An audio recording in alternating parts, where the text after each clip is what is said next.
I was gonna sit down and say, hey y'all, but then I was like, no, don't say that. You say that in a lot of your videos. And then I kind of realized, like, people have intros on purpose so that they're allowed to say the same thing at the beginning of every video. So hey y'all, I'm gonna try not to ramble at the beginning of these videos. I have stuff to talk to you guys about at the end of the video, so if you guys like want to wait to hear me ramble, then just wait till the end of the video. I'm just gonna get right into the story because I have a lot to say, but I don't want to get sucked in right now. I'm also sick and I don't want to lose my voice during the story. I can lose my voice during the rant, that's fine, but okay. I have another scary story for you guys. This one was sent to me by Aspen. I've actually seen it a couple times on like the No Sleep page. I've also had a lot of people send it to me, but the only person that I have in my phone is Aspen, so thank you so much for sending me this story. I will have the story linked down below as well as the author, and the story is called My Son Brought Something Home from the Woods. My husband and I always wanted our son to be adventurous. We wanted to watch him grow up asking questions about everything, seeking out answers, and looking for adventure. It seems like whenever parents have a deep desire for how they want their kids to be, their children instinctively know and go the complete opposite direction. As Sam grew up, he became very introverted and would actively ask when it was time for bed. He loved to sleep, and our doctor gave us a lot of explanations. All of the illnesses had been checked and crossed out before he said, I think he just likes to get away from reality. He likes his dreams more than he enjoys life. This was at the age of 8. This actually depressed us as parents. What could be so wrong, so uninteresting about his life that he would want to come home and just sleep? The doctor recommended that we plan family activities that were geared towards him as a way to engage him in life, give him something to be excited about after school. So, for our very first trip, we decided we would go on a hike. The mountains were about an hour away, and we considered this a mild introduction to our new family habit. When we told Sam where we were going, he was ecstatic. We knew then that hiking would be the right activity. On Saturday, we threw together some backpacks, lunch, water, and even a magnifying glass so Sam could inspect everything closely. He was so excited the entire way there. We were all thrilled. When we parked at the trailhead, Sam leaped out of the car and almost ran up the trail without us.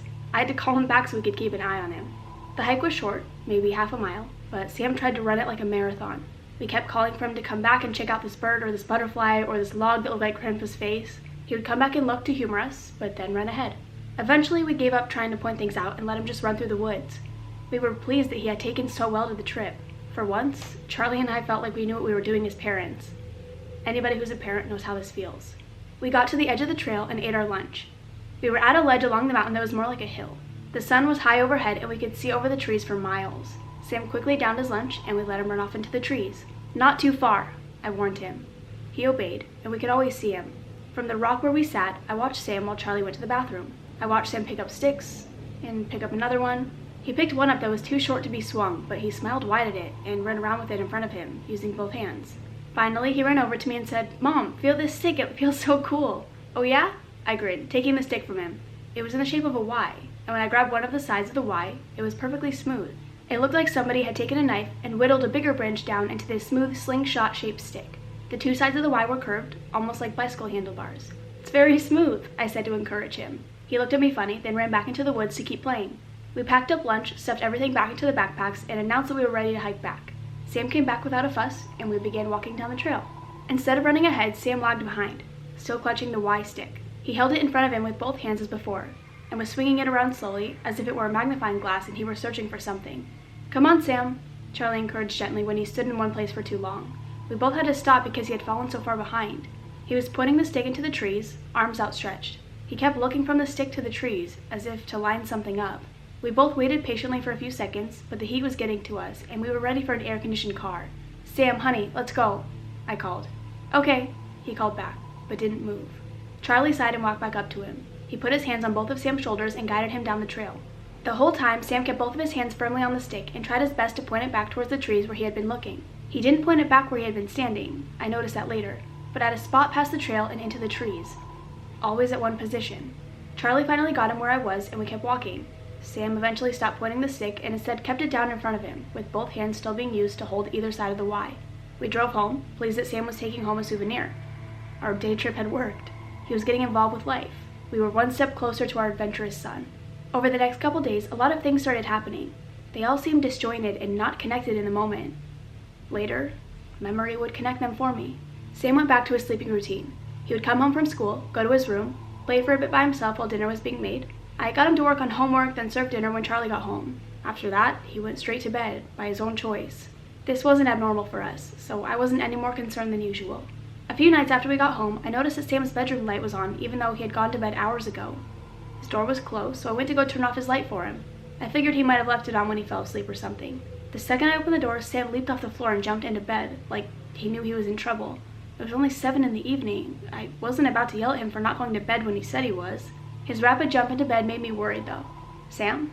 What's up?" "Nothing," he said in that kiddish tone that screams, "I didn't do anything." I looked around the room and saw what I always saw. His toys were out and lined up in some game he must have been playing. Nothing was out of place or irregular. "You jumped up as soon as I came in. Is anything wrong?" "No." "Okay," I said slowly, unsure of what else to say. He looked at me with untold terror in his eyes. "Are you sure nothing's wrong?" I pressed. "I can hang out with you for a little bit if you want." He stared right through me, his eyes wide. It took him a few seconds to reply. "No, Mother. I'm going to bed now. Can you turn off the light?" I blinked. He's never called me Mother in his life. I should have pushed myself in and sat on his bed and talked until he admitted what was wrong, but I didn't. Charlie called my name and it distracted me. I wished him a good night, turned off the light, and shut the door. Talking later on with Charlie about it, Charlie thought that maybe he had somehow discovered masturbation, even at a young age, so I chalked the situation up to that. Sam also kept carrying that Y stick around everywhere. He always kept it within reach. During dinner, he kept it on the table, and when I told him that sticks don't belong on the dining room table, he kept it on the chair next to him. He took it to bed and kept it next to his head. He even took it to school. I tried fighting him on it once, but he claimed he was taking it to show and tell. I was about to insist that he leave it home, but he looked like he might cry if I came down firm. So I let him on the condition that if his teacher mentioned it to me that I'd make him leave it at home, and he agreed. One day, Charlie was taking out the garbage and the bag caught on the door jamb. The contents of the bag spilled all over the floor, and he quietly cursed and went to get another bag. That was when he found about 20 of Sam's toys in the trash. They varied from stuffed animals to action figures. Confused, Charlie asked me if I'd thrown them away or was punishing Sam for something. I told him no, and was equally as puzzled. Sam, for some unknown reason, had been throwing his toys away. Together, after dinner, we sat down with Sam at the table to ask about the toys. We saw it as a cry for help. "They were selected," he said in response. "They weren't doing a good enough job, so they were fired. Their time was up." Charlie told Sam that we don't throw toys away because they cost money and we don't want to waste things. Sam nodded, but I saw his hands clutch the sides of the Y-stick tightly under the table. He was stressing. Something was going on. We ended the conversation on a light note, and Sam understood why we were upset. He promised not to throw away any more toys, and then ran off to bed. I remember thinking how strange the sentence was. Their time was up. That was an adult's line, not something you hear from a kid. Sam's school sent an email to all parents about 2 weeks after our hiking trip. The principal pleaded with their parents to not let their children come to school if their children was sick, as there was a very serious flu going around the school. He even admitted that 5 teachers and 30 students had been sick over the last week alone. I showed it to Charlie, but he didn't find it as weird as I did. "Hand sanitizer breeds superbugs," he shrugged. "Just tell Sam to wash his hands more often." The final straw for me came a few nights later. It was a Wednesday night when I woke up for no reason. Charlie was snoring next to me, but in a lull between snores, I heard a whisper. Fear seized my throat, and I lifted my head off the pillow slowly to peer at the bedroom door. Someone moved in the dark, stumbling along. Someone small and short. Sam. Irritated, I got up and walked to the door. I saw Sam skip away as if he were crossing a field of spiders and was desperate to not get any on his shoes. "Sam," I whispered, walking out after him. I turned the corner into the family room, but he wasn't there. I heard bare feet race across the kitchen floor, and that made me angry. The little shit was hiding from me. I walked through the family room and noticed that the clock on the wall was way louder than usual. Or maybe I was hypersensitive because I was exhausted. When I entered the kitchen, Sam was facing me. He stood next to the fridge, and the small LEDs on it lit up his expression. He was terrified, and his little Y-stick was pointing right at me. "Sam," I hissed in annoyance. "It's late. Go back to bed." I need water," he said, still looking at me with wide eyes. It was an obvious lie, but not abnormal for kids caught up past their bedtime. "Okay, get some water," I sighed. "Can you get it?" he asked, still clutching the stick and pointing it my way. He must have seen my mom look because he reemphasized. "Please?" I walked forward, and that's when I noticed that he pointed the stick around me. He was pointing at something behind me. I whirled around really fast and stared into the empty darkness of the room. The clock was still noticeably loud.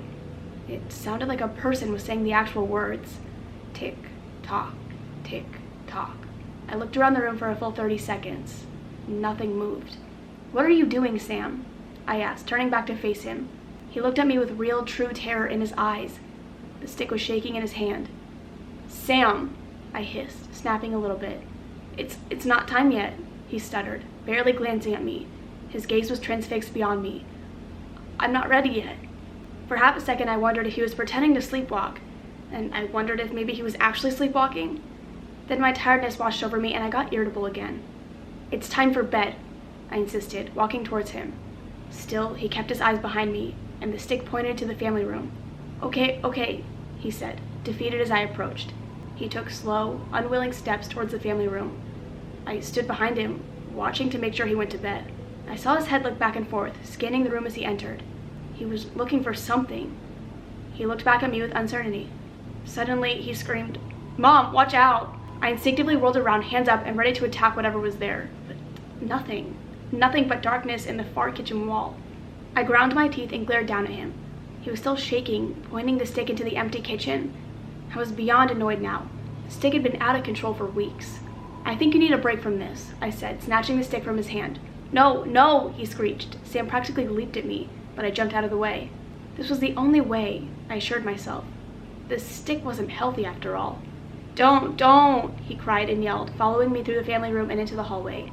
All of the attention that he'd pointed into the kitchen was now directed at me. He tried to jump and grab the stick, but I held it above my head. I felt like a teenage older sibling teasing my younger brother, but this was necessary. I regretted waking Charlie up, but I pushed my way into the room, tossing the stick onto the floor and turning to get Sam out. Give it to me, he demanded without taking a breath. I pushed him out and shut the door behind him. I flipped the lock on the handle and sighed. "What's going on?" Charlie mumbled. "I took the stick away. He was playing with it all night," I sighed, going back to bed. Sam was pounding on the door. I convinced Charlie that we would just ignore him, let him tire himself out, and tomorrow we would lecture him. He verbally agreed, though I could sense that he didn't agree inside. It took an hour, but Sam gave up, and we went to sleep. The next morning, my throat felt like I had swallowed sandpaper. The flu, of course. My stomach rumbled and got me out of bed. I found myself starting to run to the master bathroom after my stomach turned nauseous. I puked up spaghetti that we had for dinner the night before. Stumbling out of the bathroom, I had to move aside for Charlie, who couldn't even make it to the toilet and threw up in the sink. "Not you too," I sighed sympathetically. "I haven't been this sick since I was a kid," he moaned, rinsing out his mouth. I rubbed my eyes, still tired from Sam's ordeal last night, got into the shower with the lights off, hoping it would help my light sensitivity. Charlie decided to call in sick for the rest of the day. I got ready for the day so I wouldn't lounge around in my pajamas feeling even more sick. When I was completely ready, I unlocked the bedroom door and stepped out. Sam was nowhere in sight, which meant he had gone back to bed. Good. "Sam, I hope you're getting ready for school," I said loudly. No reply. I went to his room and found the door shut as usual. I twisted the handle and pushed, but the door was stuck. "What the hell?" I muttered quietly. Using my shoulder, I shoved hard against the door. I heard a clatter, then the door opened. As I entered, I saw three things right away. 1. A chair had been placed under the door handle, preventing it from opening easily. 2. The window was wide open, with the screen missing. And 3. Sam wasn't in his room. We called the police immediately after searching the house from top to bottom. If we hadn't called them, I have no idea where we would have started. Should we have driven around looking for him, calling his friends' houses to see if they knew where he was? The police were helpful, and I spent a miserable half day sitting by the phone, puking my guts out and worrying about Sam. The police were out driving around searching for Sam with his picture taped to their dashboard. Charlie was dead asleep when I wandered into the bedroom, debating on lying down. But I couldn't sleep while Sam was missing. The sickness would let me, of course, but the guilt of falling asleep while this was going on was too much. I saw the stick, which landed partially under the bed when I threw it last night. All of this because of a stick?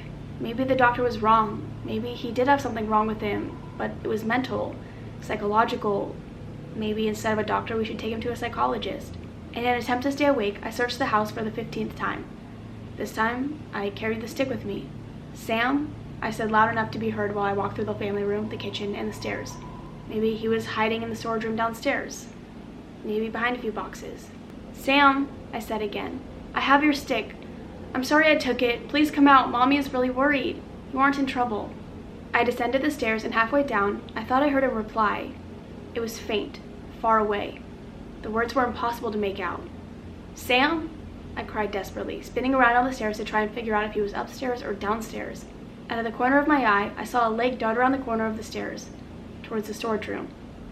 My hunch was correct. I sped down the stairs and turned the corner. The door was closed. I tried to twist the handle, but he had locked it. "Sam, honey, open the door, please," I pleaded while reaching for the key at the top of the door frame. When he didn't unlock the door, I stuck the key in and twisted. The door popped open to reveal our pitch-black storage room. The room was in the middle of the house and had no windows. It contained our water heater and the control system for the heat and AC. The room was so large, though, that Charlie had built shelves for us to keep our seasonal decorations, camping supplies, extra food, and water. "Sam?" I said more quietly, feeling uneasy. Something about the room was getting to me. "How does the clock tick, Mother?" Sam said from somewhere in the room. I froze. The word mother made the hair on the back of my neck stand up. Something's not right. "Sam? Come out now," I stuttered. Light spilled in from the doorway, but it didn't illuminate enough of the room for me to search. I slowly stepped towards the center of the room where a string hung down from a single bulb in the ceiling. With one hand, I kept a hold of the stick. With the other, I reached out to search for the string. I couldn't see it, but I knew it was there somewhere. Suddenly, the door slammed shut, and at that exact moment, my hand brushed against hair. Long, greasy hair at my shoulder height. Sam wasn't that tall, and the hair was tangled and long. I yelled and jumped back, startled by the door and the hair simultaneously. Sam giggled. "Do you know how the clock ticks?" It came from my left, along the wall. The hair had been to my right. What else was in here with us? I was paralyzed. I couldn't see a damn thing. My phone was upstairs, so I couldn't use it as a flashlight. The ceiling light was somewhere in front of me, and the door was somewhere behind me. Every time I started to reach out, I remembered touching the greasy hair and recoiled. "Charlie!" I called upward, hoping he could hear me, hoping he was awake. "Tick-tock, tick-tock," Sam said again. My brain instantly remembered the sound the clock had made the night before. It was the same voice, faintly a voice and faintly background noise at the same time. "Sam?" My voice hoarsely whispered. I had to throw up again. I swallowed bile and felt one more time for the string. It brushed my hand and I jumped back before realizing I was feeling the string, not hair. I launched my hand out and grabbed at the string. It swung into my hand and I yanked on it hard. The single bulb buzzed to life and something moved to my right. I screamed at the top of my lungs when I saw white and black. It's taken me a long time to place the shape, but now I'm certain. A deer's skull, partially covered by stringy hair, darted away from the light, circling behind me. In absolute terror, I squeezed my eyes shut and didn't dare open them. In the battle for the fight or flight, I turned into an ostrich, burying my head and hoping it didn't see me. I started sobbing and wanted to run for the door, but I was too scared to open my eyes. "Mom?" Sam called from my left. I didn't respond. I was sobbing too hard. "Mom, help me. I'm stuck." Very, very slowly, I moved one finger and looked to the side. Sam was huddled up on the top shelf. I couldn't see his face, but I saw jeans and his favorite shirt. Come on down. Let's go," I whispered. "I can't. It's gonna get me," Sam whimpered. I tried hard not to sob again. "Come and get me, please," he begged. I fought through the terror and stepped towards the shelf, still covering my face and using a small gap in my fingers to navigate. When I reached the shelf, I closed my eyes and held my arms up. "Climb into my arms, Sam. I'll let you down and we'll go get your dad." My voice broke off at the end. "I'm stuck. My shirt is caught," he cried. Okay, I said, trying to be brave for him. "Guide my hand to where it is and I'll get you loose." He paused. "It's at the back of the shelf. You can't reach." I bit my lip to stop its trembling. With both eyes still closed, I placed my hands on the top shelf and my foot on the bottom shelf. The stick was placed on the shelf so I could use both my hands. I hoisted myself up so I could reach and balance precariously. "Where is it, honey?" I asked, refusing to open my eyes. "Reach here," he said, and I could feel him rotate so I could reach over him. I did, and my hand ran straight into a mess of tangled, greasy hair. My eyes opened in shock. It stared back at me for only a millisecond, and in that millisecond, it spoke. Not with words, but in my head. "Do you know how the clock ticks? It is fed by death." The shelf under my feet collapsed, and as I fell, my hands pulled the shelf until it toppled over, coming down on top of me. I woke up in a hospital, much to Charlie and Sam's relief. They asked me what I was even doing down there, and instead of sounding insane, I said I'd been searching for Sam again, just in case. Sam had been found walking on the road in the general direction of the hiking spot. He wasn't very far, thankfully, and unharmed. When Charlie practically yelled, asking why the hell he had left in the middle of the night alone, Sam said he needed to find another stick to stop the monsters. The police were, of course, recommending that he talk to a psychologist. They had overheard the conversation. Charlie didn't wake up until the police were at our door with Sam in hand. That was about an hour after the shelf had collapsed on me. Sam and Charlie had gone looking for me in the house and found me under the collapsed shelving. The police had been right there, thankfully, and I was rushed to the hospital. Some of my ribs were broken, and so was my left leg. The shelf that had collapsed on me had held our camping tent, the fake Christmas tree, and a few other half-empty boxes.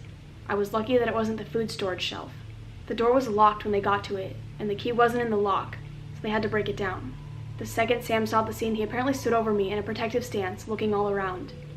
Charlie left to get the police before they left upstairs. A couple of days after I got released from the hospital, and after Charlie had recovered from the flu that knocked him off his feet, I got to talk to Sam. I asked him outright what had been going on. It took a few minutes of him denying that anything was wrong. I saw the monster, I admitted, which a parent really shouldn't do to their child. You did? He asked. I nodded. You and Dad never saw them before. When did you see them? Them? I asked nervously.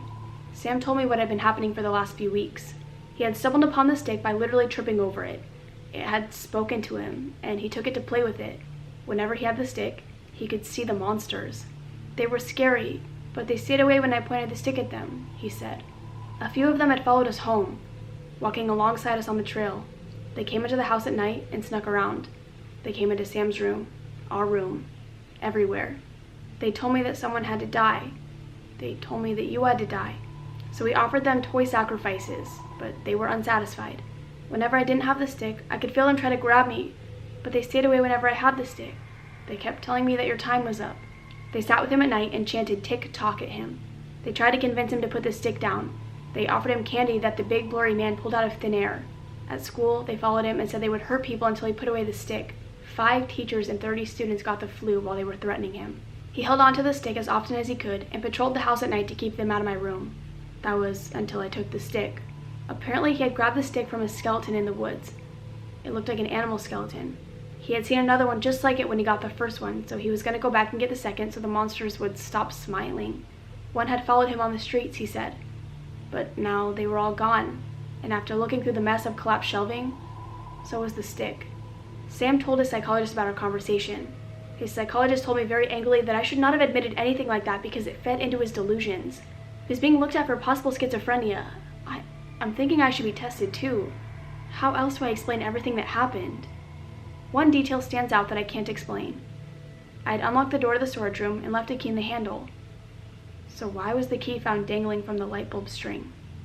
And that is the end of that story. Holy shit. I feel like all of these stories, I just expect them to be something completely different, and I'm always so satisfied at the end. Like, I'm always like, thank God, because my ideas are fucking terrible. So I hope you guys enjoyed that story. If you have any other stories that you want me to read, go ahead and send them to me. I always have my social media link down below. Now we're gonna go on a little bit of a rant. So this is like completely irrelevant, and I know I probably shouldn't talk about it, but I kind of want to address it just for like 2 seconds, literally 2 seconds. I'm just gonna like say my thing, and then we're gonna end the video. So somebody tweeted a little bit over a week ago at this point, and they basically said that they found a channel and their entire channel is basically based on reading other people's stories, and it's a pathetic way to make content because you're just using other people's stories for you to make some money. We're essentially saying like, I make money off of other people's content. Not me personally, it was about somebody else, but obviously it goes with my content, so you know, I do take it personally. And you can say that it's about one person in specific, but I mean, you're insulting everybody who makes those types of videos. So here's my problem with that. I have a lot of issues with that. So 1, I get permission from everybody before I use their stories.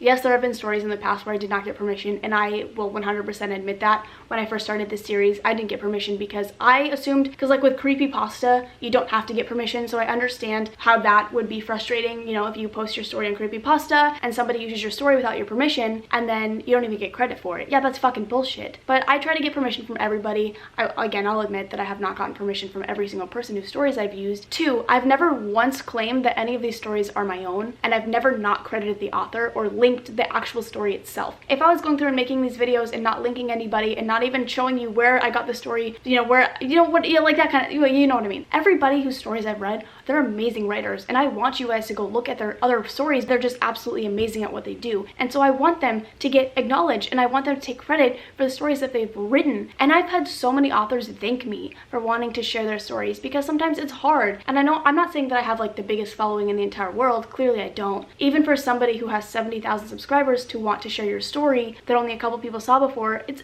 awesome, because you want other people to see your work. Like, you write these stories and you work so hard on them, and so people are like, I would appreciate it so much if you would share my story with people and also link this and maybe link my Wattpad so people can read my other stories, which I'm always so happy to do. So I don't know, it just kind of bugs me a little bit that people complain about this. This is only a third of my channel, so I know it's not 100% directed at me because this is my entire channel, but obviously it's a huge portion of my channel, and I love doing it. I love reading these stories, and they're like saying something about it being easy, like it's a really easy way to like rip off content, but like, I sit here for an hour and I read a story. Is it hard? I mean, no, not really. It's time consuming. I don't mind doing it because I genuinely like reading these stories, and I know you guys genuinely like hearing them, and the authors want exposure. I just don't understand why other people have to bash on other people's content. Like, if it's not something that you enjoy, that's fine. I could tell you I don't understand why people make this video, or I don't understand why people make this video, or like these kinds of videos are easy. Honestly, my ramble videos where I sit here and I just talk to you guys about whatever the fuck I want to talk about are so much easier for me to film than these videos. I just feel like on YouTube, people should just be accepting of other people's content. There are so many different styles out there, and there's so many different channels out there. People like different things and people watch different things, and I wish people would just accept that, you know? Like, there are weirdos who watch weird videos on YouTube, and let's let them watch their videos. And there are people who only like makeup videos, and that's fine, watch your makeup videos. There's people who only like storytime videos, that's fine, watch storytime. But if I want to make videos and you guys want to watch videos reading scary stories, then let me fucking do it. Stop complaining about it. Focus on your own channel. Don't focus on anybody else's. But anyways, that was my rant. I hope you guys enjoyed this video. I'm gonna keep doing this, so fuck you. Basically, I have to say. Okay, sorry for that little rant. I love you guys though, and I will see you in the next one. Bye.